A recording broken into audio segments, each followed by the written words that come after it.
don't really know where to start, but a huge rest in peace to Akira Toriyama. A literal legend, bro. It's crazy because it's crazy to think about because like it's one of those things where you sit down and you're like, I can't ever imagine this person dying.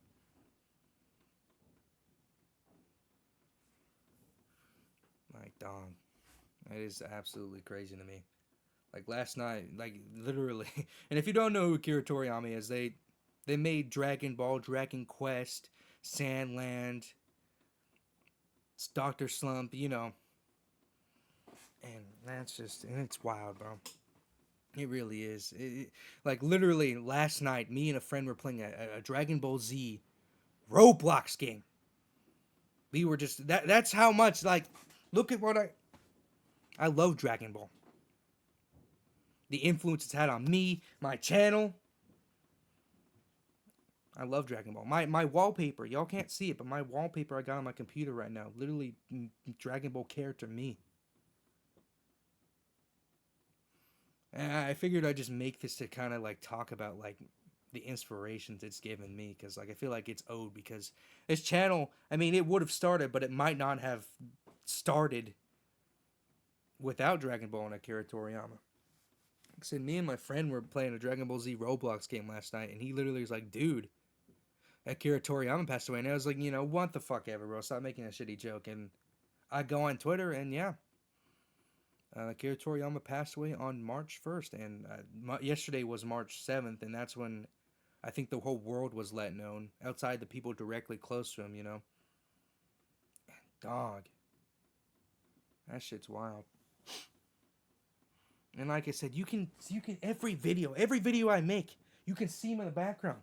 Gogeta right there. Goku. My favorite characters of all time, Broly is back there. Like quite literally, I even got this for Christmas. I remember specifically I'm not a big present person.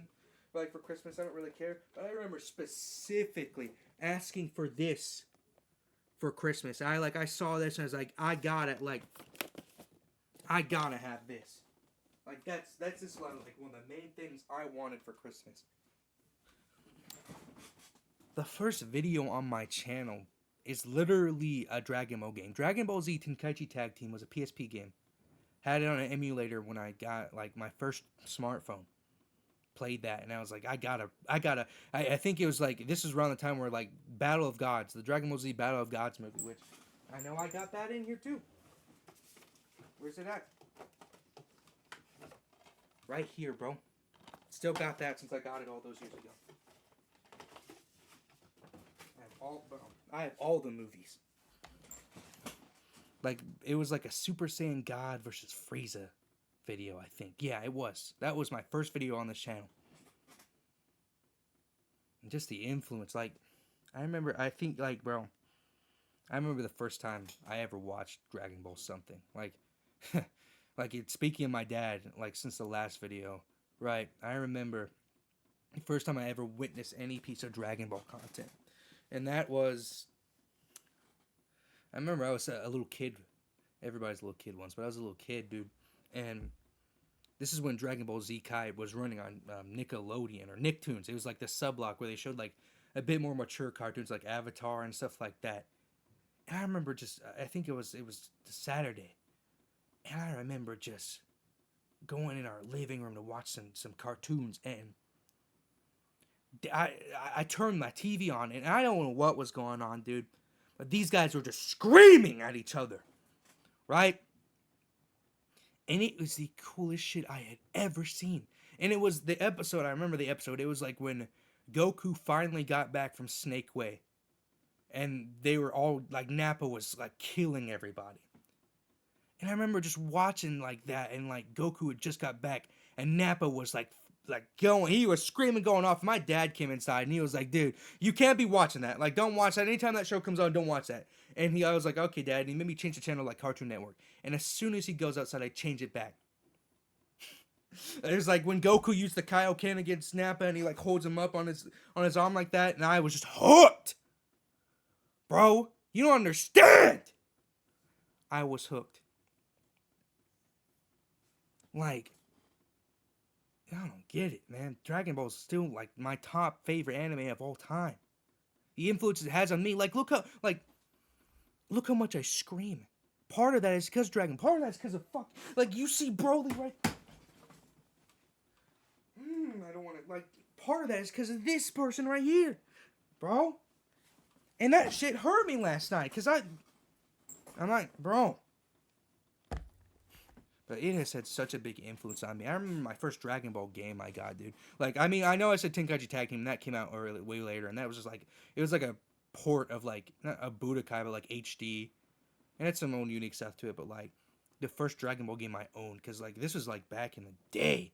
Because my mom, like, my parents got divorced, right? And my dad moved out and stuff like that, but dude, I remember back in the day, my mom would let me watch anime and stuff like that, and I remember like I really wanted Dragon Ball. My mom finally got me a PlayStation. Me and my brother a PlayStation, so I was like, I gotta get a game. And I remember my mom drove me to GameStop, and it was like I don't remember if I bought it myself or if she bought it for me, but I was like, I really wanted a Dragon Ball game. I know they had them. I looked into it. I was like, they got this. It was Dragon Ball Xenoverse. Like I gotta get it. And I was like, can I go get this game, Mom? And she's like, what's it about? Because Mom was strict. She didn't let me buy no T for teen or M-rated games, right? And I don't remember how old I was in 2016. I'm not gonna think about it, but. And I was like, you gotta explain it to me what it is. I'm not gonna buy no violent stuff. I was like, yeah, they get these, they go on an adventure, they get these Dragon Balls, and when they collect them all, they make a wish, and that's it. And he's like, oh, okay, well that sounds fine. Long story short. First ever Dragon Ball game I owned. Ever owned. Xenoverse.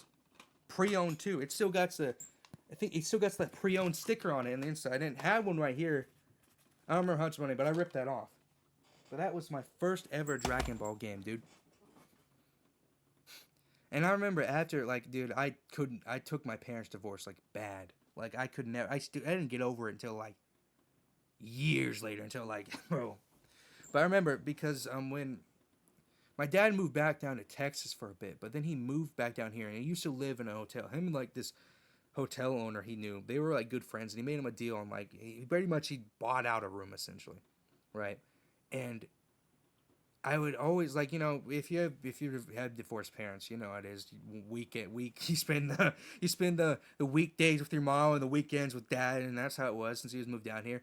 And every single Saturday, Toonami, Dragon Ball Z Kai was on. Ooh, man, I would watch it every single time, and they ran it all the way from the Raditz showing up saga all the way to the end of the Cell saga. They would always rerun it too, and because they didn't have the Buu saga at the time on Z Kai. But I remember every time me and my dad would sit down and watch it, and my dad just he did not know what was going on with that, but he would still watch it with me and my brother. My brother didn't. My brother hated anime too at the time because still back in the mid 2000s, everybody didn't fucking like anime. It was still loser stuff to everybody, and it's not now, which is good, and it wasn't then. But always watching Dragon Ball Z Kai. Every Saturday I would go visit my dad. Toonami on that, and it was crazy because he didn't know what was going on. But, when he watched it, he was getting into it when he was watching a little bit. But one of the most, like, still best memories I have from Dragon Ball to this day is, like, after just months of watching it with him, and I think almost, like, a good year, because, like I said, they would rerun it all the time. The intro turns on, and everybody knows Dragon Ball, so, don't stop. Everybody knows that. The craziest shit happens, bro. My dad starts humming the hell, and he starts singing it, the intro to it. And I looked at my dad like, what? My dad knew the Dragon Ball Z Kai intro. I mean, he probably doesn't now, but, like, that was crazy to me. And I didn't need to spend a lot of time with my dad, and, I'm going to soon, but you get what I'm saying? That was crazy to me, dog. My dad knew the Dragon Ball Z Kai intro, and he was humming it and singing along. He got into it, bro, because he would hear it every Saturday. And that's what I'm saying. Y'all can even see the figurines in the back. Got the 4 Goku, the Trunks, all that stuff. But, like, it's crazy to think, because this channel technically started off, it was a Dragon Ball channel. At the beginning, because I didn't have any equipment to record anything else. Like, the first video on my phone, Tenkaichi Tag Team. Later videos was Dokkan Battle, right? Dragon Ball Legends. I always recorded Dragon Ball games, man. And it's had such a big influence on who I am, and just like the energy I have. How much I scream and yell, bro. It's part of it. It's literally part of it, bro. I don't know. I just really wanted to say thank you, Akira Toriyama, for all that stuff, because without you and just your amazing work and just the influence you've had, like, especially like over black people, Mexican people, bro. You know what I'm saying? And that's not even like a wild thing to say, because it's true. But just the raw energy it's given me as a person now, me ripping my shirt off and screaming and stuff. That's part, bro. That's all. Like, that's a part of that comes from Dragon Ball. And it's just crazy, bro. It really is. And I wouldn't have made a lot of friends, but like I remember when me and THG, if you don't know what THG is, we've been friends for a while, but like we used to get into arguments after playing Dokkan Battle, because it has summons. You can summon your characters. Like, we used to get in arguments, get mad at stuff. I remember pulling Blue Kaioken Goku on that game, old Blue AGL one. Dog, that made him mad. He pulled like Goku Black or whatever, and that made me mad. And it got to a point where he couldn't even watch it anymore because how bad we would get pissed off at each other, bro. Like, his parents didn't let him watch it either, bro. That's crazy. But just, no. I know this has been a long, stupid video, but Dragon Ball as a whole has had this really good influence on me, and I feel like this channel wouldn't be here today without it. I said the first video was a Dragon Ball video, and it's just crazy. All the memories I've made from it, just everything. And still to this day, that new Sparking Zero, I'm still, bro, I love it so much. But just, thank you, Akira Toriyama, for just making a masterpiece. And I hope, I know I'm not the most religious person, but like, I truly hope there is a heaven up there, because I know he's in it. That's all I really gotta say. That's all I really gotta say.